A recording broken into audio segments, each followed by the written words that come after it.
Lions TV, we are on the way home from a very disappointing 2-1 defeat to Bolton Wanderers today. We was having a rant, a discussion between ourselves, and I thought, why not turn the cameras on? So, before we get into it, let's go through the starting team. It was Jordan Archer in goal, Marlon Romeo right back, James Meredith left back, Pearce come in for Hutchinson at centre half with Cooper alongside him. We went back to 4-4-2, which tells me the gaffer went for the win, which is confirmed. Jeb Wallace was on the right, Fergie was on the left, they kept switching.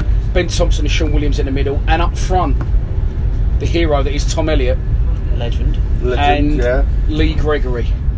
Legend not. Gone in the summer. Yeah. Great finish Tom though. tomorrow. Yeah. Don't put another little shirt on again, ever. Who? Gregory. Elliott. I Yeah. think about Gregory. Oh no, Gregory. So chaps, talk us through what you thought. Boys, anyone? Mate, I think... Just throw some light on the subject. I think changing Pearce may be a bit of a risky one. Putting Pearce in, a bit of a risky one, but I don't know, something. I think he did definitely need to change something. So fair play to him for doing that. But then putting Elliott up front again is. I mean, we all say, oh, let's see who's going to put out the starting lineup. And then as soon as you see the starting lineup, you go, oh, for fuck's sake! And there's always 2 or 3 players who you look at and go. I said earlier, in times of crisis, in times of desperation, if he had come out today and he would have put in, I don't know, for example, James Brown, he would have put Marshall centre mid, he would have played Fred, George Alexander, Conor McLaughlin, you would have gone, desperate times call for desperate measures. Yeah. But in desperate times, he just goes with the same people. He's gone for Tom Elliott's out front. Well, again, a bad decision after the performances he put in the last month or so. It's like he doesn't want to be there. Like some of the players, they don't want to be there. They don't want to. No one's running around. But Elliott is a prime example of what's going wrong at the club at the moment. There's no effort. I know that. Listen, I know we all talk about strikers got to have service, which we ain't got no service. But at the same token, he's not. When he first came to the club, he was winning every header. He was going up. He putting his lot about. He's not doing that no more. And I hate to sort of point out one individual player. Listen, it ain't all about him, right? Well, no, we're going to cover that in a minute. Yeah. I don't think it's. You can't blame him solely, but it's the old team. No one's working with each other. No one's running off the ball. No one's running into space. They look like they've got no ideas. Yeah. But that surely boils down to coaching. Yeah. What it is, Bolton were getting people behind the ball. And it is difficult to break that down, but we had absolutely no ideas of breaking it down. But when we went 2-0 down, all of a sudden we started to play. So why could we not do that in 0-0? Is that the players? Is that the manager, Con? Mate, I thought it's like we say things on the sidelines, right? And we're like, oh, why doesn't he change this? Why doesn't he do that? Why doesn't he do that? He needs to bring him off, bring this person on, because then it will change. He could change the game. But then he does it when we go 1-0 down. He always does it when we go 1-0 down. We ain't got no game changers. No, but I mean, like, we haven't got. No, but I mean, you could. Like, he didn't even have Fred on the bench, and like we said earlier, he brought him back and said he's unplayable in training. Substitutes today were Martin, Hutchinson, Leonard, Tunnicliffe, Marshall, O'Brien, Morrison. Now, for me, you've got there Hutchinson. You need to have a reserve goalkeeper. You need to have Leonard and Tunnicliffe are so similar. Yeah. You exactly. Sacrifice one of them. Sideways players. Yeah. And then you've got Marshall, O'Brien and Morrison. For me, you don't need Marshall and O'Brien on the bench because he won't put on Aiden up front before Morrison. He'll put on O'Brien left or right midfield. So for me, again, O'Brien's a pointless substitution to have. But the thing is, what we're saying as well, we're referring to, fuck me, George Alexander. What about Fred? And we know that they may not be the answers, but things are that desperate and that bad, they can't be doing any worse than the players that are playing. But the thing with, I've never been a big fan of Fred, but with him, like a bit like Ben Thompson done recently, when he picks up the ball, he's got this forward momentum going. He like going forward with the ball, not sideways, forward. And the only way you're going to like these two is get behind them with a bit of speed, bit of skill. And I think Fred, like I say, I think he's better than what Elliott is, for example. Yeah, right? 1,000,000%. He's got more pace and more bam. He runs around. Listen, he ain't the answer, but he's better. He's better than Elliott. Yeah, he's got to be. And like you said, Alexander, why don't they give the boy a chance? Again, better than Elliott. Put him in. Give him a first start. If he ain't no good, take him off. If ever there was a game to get up for, this was it. Playing a team in absolute turmoil, financial difficulties, looking like they could go out of business. No wins in 12, 23rd in the table. And like you said in your fan cam, mate, it was like watching Brazil early in that second half. We could have been 5 down. We made them look like they were something special. They were, They were 23rd in the league, mate. the 23rd in the league. I mean, our fans today, we was, For the first time, people were turning. They did turn today. You could hear people swearing But I and all think that. it's we deserved, just don't. mate. It is deserved. But listen, we It's can't. not good enough performances. Yeah, but listen, like I said, everyone calling for his head. If he did go, the big question: who's going to come in, take his place? Who is out there? Like I said, I reckon what Mill will do the cheap way out. They'll get rid of him, and then they'll bring Morrison in as a temporary manager and put someone in behind him. I think anyone at the minute would galvanise the side. They're clearly not playing. Yeah. But they are playing when we go 2-0 down. It's a fight. It's a head fuck. It's a weird situation. Let's go through the team. Jordan Archer in goal. Ratings, boys. We were just looking at the ratings on News at Den. So He was terrible today. When he come out to collect that ball and he completely, and then he's looking around playing with everyone else. We'll go on the range. Just quick, I just want to say, Go on. I think Jordan Archer and Tom Elliott, I think it's comical to watch them both, and I think the other team's fans are picking up on it.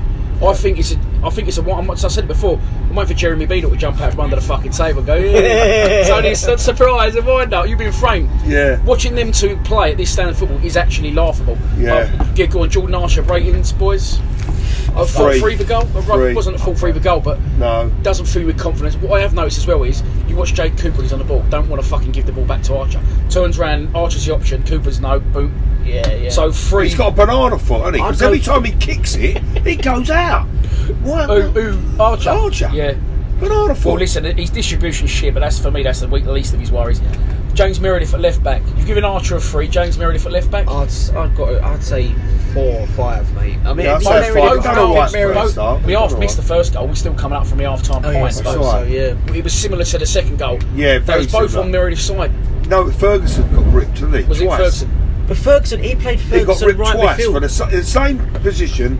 That tells you one thing, doesn't it? That he's not. Is it a left back he plays? He's not an actual left back because he got turned inside and out. It was a Both twisted goals. turning, mate. Both. Don't want to blame him for it, but he got ripped down that side. Who? Fergie? Yeah. Who was the one? Was it the same bloke who got both goals? Don't know. No. It was very Don't similar think it styles of goal. Very yeah. similar style. Yeah. Right back, Marlon Romeo. Again, I'll give Marlon a 6. I think he's done all Yeah, right listen, first half. he's- Second half, he went a bit Yeah. forward. I'll give him a 6. I'd say 6 as well. The thing is, he was the only one who was bobbing forward down the He was right hand trying, side. he was Yeah, trying. he was giving it a go. Like, trying. At one made point, he to- looked like he was towards the end. Not Alfie said it was like throwing a puzzle up there. Yeah, I think I like- think he sort of went central, Marlon. Yeah, but I think, like you said, I reckon don't play him at the back. Play him on the wing up front. I've buried Marlon for he- not he being able can to beat defend. people. Yeah, but he shouldn't be a defender. He'd be a No. brilliant wing back in a 3-5-2. Yeah. He's not being helped by being played at right back.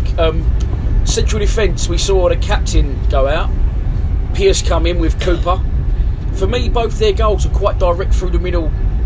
They come onto the right hand side then, don't they? They come down the right hand side where the geezer's cutting on. That big gap when we went forward for the second one, where the ball went right over, like, you know what I mean? And for the second But one. that second goal, we just looked too slow to get. We had slow a to get high back. line, and we looked too slow. Too slow. The player who ran through, right? Gary O'Neill. How old is he? 35, 36, and he's outpacing all of our players back, and then twisting and turning and getting the goal. Tells you something, doesn't it? Exactly. So centre backs, what did you make of? Was that the right decision to bring in? I think it was a bit of a strange one, to be honest. But then people were saying, I haven't really properly seen him play, but a lot of people were saying that when he played against AFC Wimbledon, he was, he was a bit of a leader, and he was talking and he was shouting quite a lot from the back. So I'd say it was fair enough for him to put him in. Midfield, obviously, it was 4 across the middle. Jed, Fergie, Thompson, and Williams. For me, nothing Jed did came off. No. He looks excited on the ball. If you actually look at his final delivery, it wasn't great today, and he's very inconsistent with that. Hasn't been for a while, I don't think. For the last few I thought games. Thompson played well. You, Pete, Yeah, I do, but I said I like, the only reason Thompson looks so good because the others are like. And he's a trier. Yeah, he's a try. The other lot are lazy. They're not. You see, Ben, he gives it all, doesn't he? He gives his heart. He knows his Millwall He's Millwall through and through, and he plays with his heart. And you know, at the end of the day, Ben ain't the most skillful player in the world or nothing like that, but he plays with his heart. He shows the others up for what they are. He does. Or if you've done a stat on how much ground he covered compared to Williams, right? I reckon he'd blow him out the wall, wouldn't he? Really? Yeah. The amount of ground he covers compared to Williams. Williams is a sideward movement, right? So Williams in midfield, to me, get him out. Got to get dropped. Got to drop. Even I've not found a ton of clip. Who did you like in the central role when he came on? And I've said it to you before. Ben Marshall. If there's any little positive to come out of that in the last 20 minutes, he went in the central midfield role and he was spraying the ball out wide, and there was great passes, weren't they? And we got a little bit of result out of that, didn't we? Was on the front foot. Then he's putting the balls left, right. He played in that midfield role. I think that is his position. I think that is his position, Russell, to the end of the season. I'd keep him in the middle, 100%. I'd go 3-5-2. 4-5-1. Yeah. I put Gregory up front. I put Marshall, Thompson, and Jed as the three central midfielders. Yeah. Ferguson wide left, Fred wide right. Yeah. Yeah. Okay. But before we get onto that, let's get on to the forwards. Tom Elliott we've covered. Lee Gregory maybe answered a few critics today. Con with that finish. For people who say doesn't get chances. Yeah, I mean, like I've said before, I think if you put him in a footballing team, he could get you 15 to 20 goals a season. I think, personally. If you make chances for him. But we're the type of team, we're playing too much direct football. Yeah. It's like, and then when we are trying to play football, it's just nothing's coming off for us. Yeah, we're not making no chances, Con. So like we can hype on about the strikers, but we're not making them enough shots. How many shots did we have a goal day? One? With a goal? Yeah. That's only one we had on target. Thompson hit the target. Well, 2 shots. In the last 3 games, how many shots have we had on target? About 4, 5? It's ridiculous. Well, ridiculous stats. Getting on to now, the manager's comments. The goals we gave away were very poor. I can't keep saying the same things. No, you correct. You fucking can't. It was just one. You do keep saying the same things, Neil. It's just too tiring to hear. Like, I mean, it's hard because everyone's like, people have said he's a club legend, and it's like you do want to stick with him because he is a legend, and sometimes he comes out with the right things. But then it's only recently he's just started comments he's saying. It's like, well, you've said that before, mate, and it's not worked. You're right saying about Neil. Of course he's a legend and we all love him and all for what he's done for the club and all that. But we've got to remember one thing. If that was anyone else in charge, the fans would be calling for his head long before now. Yeah. Okay? It's because of who he is we're not doing it. Okay? Because there's a big Harris in camp, and there's also now a growing out Harris out I think camp. you said on getting louder. on the Facebook group the other day, you said it was a poll, right, and it was like, I think it was 80%, at least I think it was 80% voted Harrison. I think today that's gone nearly 50-50. Yeah, I'd say